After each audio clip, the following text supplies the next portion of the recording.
Bagsakan dito, babanat mo si Kiko. Yeah, it enters your Ingram, seekers the maximum na 45 at 44 Magnum. 357. Powerful gauge with a max. So, dito na si Kiko at kasama na si Chida at si Black 9. This start the rock na. Hindi ko mapigilin naman po si mga sakla sa aking bag. Hindi pa natin. Alam ko daw, anak, magpapasok ng leto. Ako'y taga-kalim. Hindi po sumasaklolo sa mga hip-hop. Parang yung hip-hop. Sige, kasama ng parokya. Parang bulga. Nakalangan na po yun. Kami na natin magsama-sama. Mic check. Sa plus maganda na baka. 1, 2, 3, 4. Let's go. Miranda. Tapos na rin si Kiko. Si Francis Bagal. Nandito na si Black na. Oh, mic check. Dito.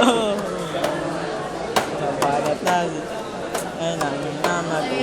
At ang ulikat sana. Si Black na inambaba na. Mata-pata sa langit at ang mga magalit na wala na kasi makad-makalan ako kumangat pero okay na. Hindi naman kami mga sublad sa bahay kasama na para nakarap na sa tanong ng gitara. Sa pinamala binabala.